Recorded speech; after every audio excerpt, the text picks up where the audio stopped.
the controllers had moved too quickly and revealed their hand. Populations around the globe were seeing through the establishment's facade, past the puppet governments, and to the global architects that were pulling their strings. Where are the American people? Why have they lost their dignity? What is stopping them from speaking out? Why have they become little mice that follow Pied Pipers? How can they look up to these pathetic politicians? Go sit down. I have a question for this young man. He has the right to be represented. I'm his father, and I want to talk to you face to face. Look at your. Why not a lobbyist with all kind of money to stuff in your pocket so that you can cheat the citizens of this country? So I'll leave, and you can do whatever the hell you please to do. One day God's going to stand before you, and he's going to judge you and the rest of your damn cronies up on the hill. And then you will get your just desserts. As the public begins to awaken to the fact that Barack Obama has cold-bloodedly betrayed the pledges he made to the American people, the establishment media and Democratic leaders have invoked the tactic of divide and conquer. I think they're astroturf. You be the judge of carrying swastikas and symbols like that to a town meeting on health care. An overwhelming portion of the intensely demonstrated animosity toward President Barack Obama is based on the fact that he is a black man. Desperate to ram their agenda through, they have played the race and class cards. You start to wonder whether, in fact, the word socialist is becoming a code word, whether or not socialist is becoming the new N-word. When I heard people going after the First Lady and the number of staff people they have, it sounds racist to me. It is essential that the establishment play the population off against each other, along the lines of Republican, Democrat, liberal, conservative, black and white.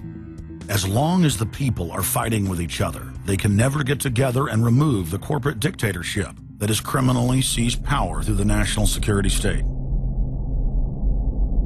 Just as George W. Bush betrayed his foolish followers, so must Obama, because his only allegiance is to his offshore masters.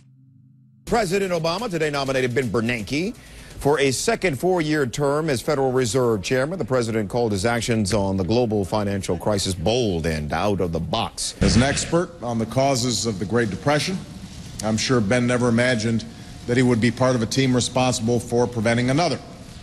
But because of his background, his temperament, his courage, and his creativity, that's exactly what he has helped to achieve. And that is why I am reappointing him to another term as Chairman of the Federal Reserve. So Obama has made it quite clear by his actions, never mind his words, his actions, as to who owns him, who he works for, and who he serves. And it's not the American people.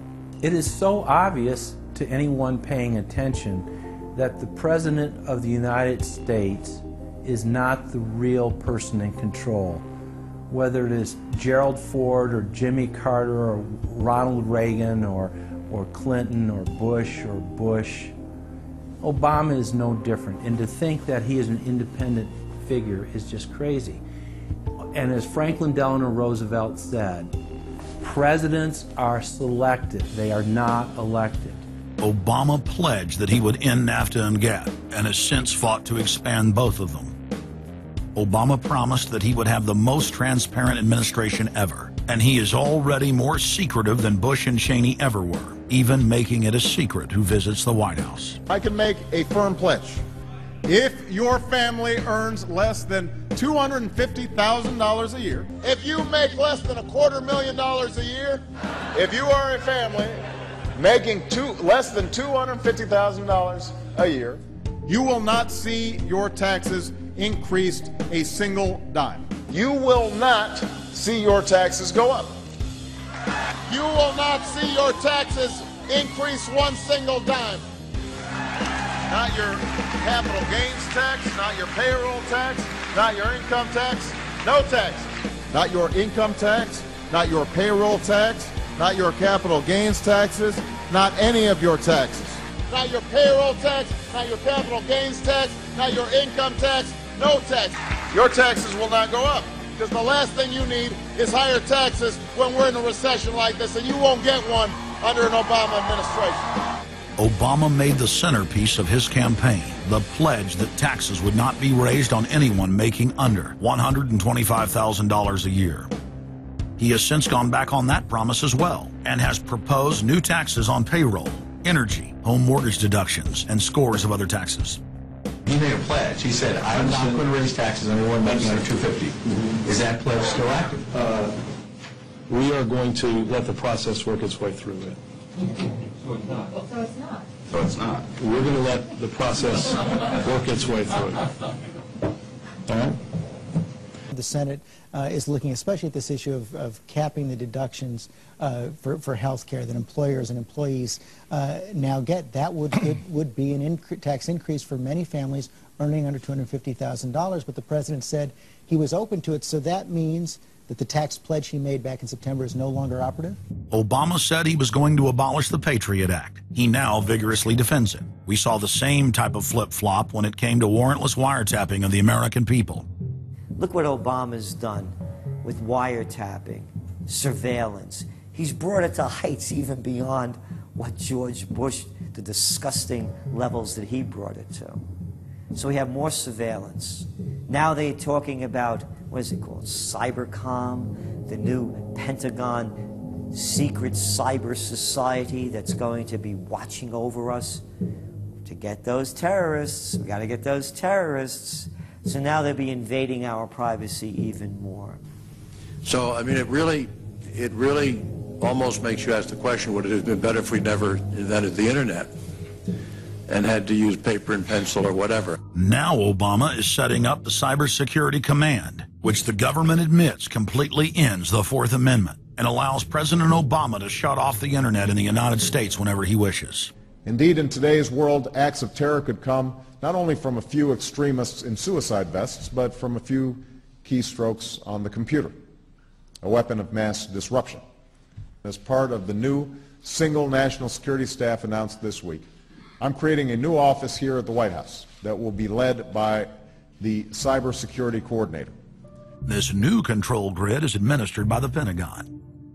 They just want to keep tabs on us. So we're turning into a surveillance, wiretapped government state. The government is taking more and more control over our lives. I can stand here today as President of the United States and say without exception or equivocation that we do not torture. Obama made a show of investigating torture, but has ignored the Army's own detailed investigative reports, which name the torturers that the White House memos document were following the directives of Bush and Cheney, the men who are most guilty for issuing the infamous orders. Some low-level soldiers have been prosecuted for their role at Abu Ghraib, but no senior officer has been held accountable in any of these cases to date. Heidi? I know that these debates lead directly, in some cases, to a call for fuller accounting, perhaps through an independent commission. Now, I've opposed the creation of such a commission.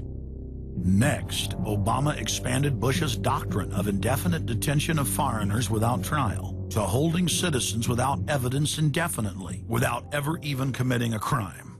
President Obama today proposed something new, something called prolonged detention. Pre-crime is where people are arrested and incarcerated to prevent crimes that they have not yet committed. Barack H. Obama, who ran as an anti-war candidate, has continued the war in Iraq, massively expanded the war in Afghanistan, and unleashed a new conflict in Pakistan. Now Obama is promoting the biggest defense budget in history, dwarfing George Bush's war machine. What George Bush has been trying to do as part of his effort to accumulate more power in the presidency is he's been saying, well, I can basically change what Congress passed by attaching a letter saying, I don't agree with this part or I don't agree with that part. I'm going to choose to interpret it this way or that way. That's not part of his power. But this is part of the whole theory of George Bush, that he can make laws as he's going along.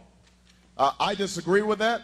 I taught the Constitution for 10 years. I believe in the Constitution, and I will obey the Constitution of the United States. We're not going to use signing statements as a way of doing an end run around Congress. All right? Obama guaranteed that once president, he would stop the unconstitutional practice of issuing signing statements, through which the executive branch illegally usurps the legislative power of Congress. Congressman Kucinich, when he introduced his 60 articles of impeachment against Bush Jr., I think one was the signing statements. The form of the resolution is as follows. A resolution, articles of impeachment of George Bush, President of the United States. Resolved, that President George W. Bush be impeached for high crimes and misdemeanors